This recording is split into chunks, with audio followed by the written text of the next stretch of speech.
नमस्कार मित्रों, मैं इंदर कुक्कड़ और आप देख रहे हैं MW न्यूज़ मुखर वक्ता। जैसा कि आप जानते हैं कि पिछले दिनों इलाके में ग्राम सेवा सहकारी समितियों के चुनाव संपन्न हो चुके हैं। हम आपको अनेक अध्यक्षों और उपाध्यक्षों से रूबरू करवाते हैं। इसी क्रम में आज हम बात करेंगे 10-11 STB ग्राम सेवा सहकारी समिति के नवनिर्वाचित निर्विरोध अध्यक्ष जगदीश जी काजला। इनसे जानेंगे इन्हीं के बारे में, इन्हीं की जुबानी। तो सबसे पहले अध्यक्ष जी, आपका बहुत बहुत स्वागत है हमारे चैनल में। धन्यवाद जी, बहुत बहुत। तो सबसे पहले तो आपको अध्यक्ष बनने पर बहुत बहुत शुभकामनाएं और बधाई। धन्यवाद जी, बहुत बधाई। तो आप जैसे अब कैसे बने आप अध्यक्ष, और चुनाव हुए या नहीं हुए, निर्विरोध बने, तो उसके बारे में थोड़ा विस्तार से बताइए आप। देखो जी, चुनाव नहीं हुआ था हमारे गांव में। सर्वसम्मति से ग्रामीणों ने निर्विरोध निर्वाचित किया था। संचालक मंडल सदस्य भी और फिर अध्यक्ष। हाँ, फिर अध्यक्ष भी, सभी जैसे मेंबर है, अध्यक्ष है, उपाध्यक्ष है, सभी निर्विरोध निर्वाचित हुए थे।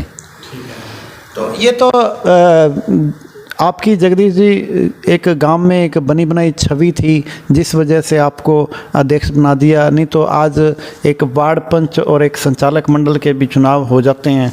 तो ये तो एक दूसरा गांव की एकता थी, जिस वजह से आप निर्विरोध बन गए। बहुत ही शानदार बात है।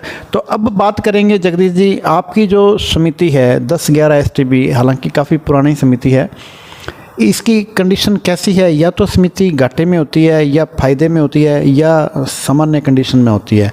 तो अपनी जो समिति है वो किसी है? नहीं, अपनी समिति फ़ायदे में चल रही है।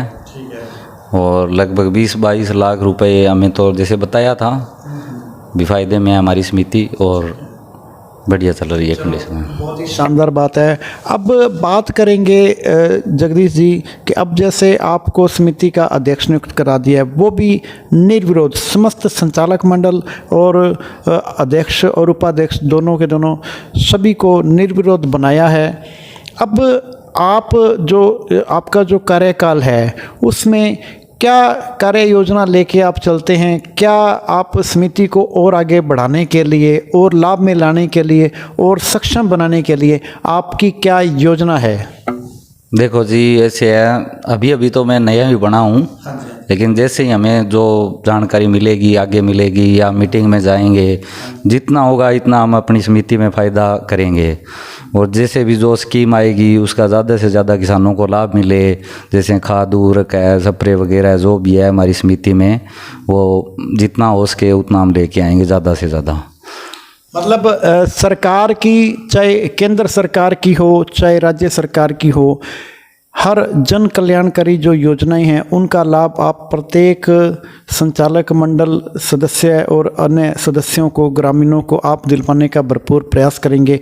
आमतौर पर समिति का काम होता है कि खाद और बीज की व्यवस्था करवाना और लोनिंग मेंबर बढ़ाना, और उसके बाद में कृषि यंत्र को लेके। तो अपनी जो समिति है इसके अंदर क्या क्या व्यवस्था है, क्या क्या सुविधाएं मिल रही हैं अपनी समिति में? अभी तो जैसे खाद है, बीज है, जैसे स्प्रे भी मिल रही है, और आगे जैसे भी होगा वैसे हम और ज़्यादा लेके आएंगे।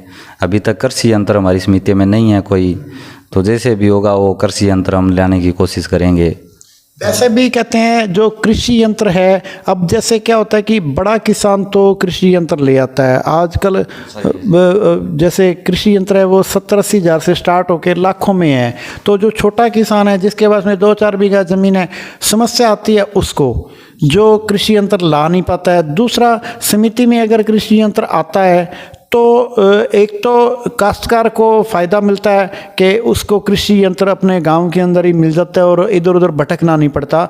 और दूसरा, समिति में उसको वाजिब ब्याज, जो उसका जो किराया मिलता है उसका समिति को फ़ायदा मिलता है। तो आप योजना रखते हैं कृषि यंत्र लाने की? जी बिल्कुल है, कृषि यंत्र लाने की भी योजना है। तो अध्यक्ष जी, अब बात करेंगे कि अब जैसे आपको 10-11 STB ग्राम सेवा सहकारी समिति का आपको अध्यक्ष बना दिया गया है, वो भी निर्विरोध। तो अब आप अपने जो मिलने वाले हैं शुभचिंतक हैं या आपके जो ग्रामीण हैं, उनको आप विशेष रूप से क्या अपील और संदेश देना चाहेंगे? देखो, सबसे पहले तो नव वर्ष की बधाई और आने वाले गणतंत्र दिवस की अग्रिम बधाई सभी को। और सभी ग्रामीणों ने मिलजुल कर जैसे मुझे अध्यक्ष बना दिया है, मैं उन सब का धन्यवाद करना चाहता हूँ। और जो भी सोसाइटी संबंधित कोई काम होगा, मैं बिना भेदभाव से हमेशा उसके लिए तैयार हूँ, करूँगा। और आगे बढ़ाने के लिए सोसाइटी में जो भी सहयोग है वो पूरा सारा जैसे ग्रामीणों का होगा, तो मैं उनके साथ चलने के लिए तैयार हूँ। कोई भी काम हो जैसे तो सोसाइटी का तभी आगे जाके कोई विकास होगा। ठीक है जी, बहुत ही शानदार बात है आपकी। और तो ये हैं 10-11 STB ग्राम सेवा सहकारी समिति के नवनिर्वाचित निर्विरोध अध्यक्ष जगदीश जी काजला, जिनका कहना है कि जिस तरह से सहयोग लोगों ने अध्यक्ष बनाने के लिए किया, संचालक मंडल निर्विरोध बनाने के लिए किया, उसी तरह का सहयोग सोसाइटी को आगे बढ़ाने में करेंगे तो सोसाइटी को मॉडल सोसाइटी बनाने का भरपूर प्रयास करेंगे। ठीक है जी, MW न्यूज़ मुख्य वक्ता में समय देने के लिए बहुत बहुत धन्यवाद।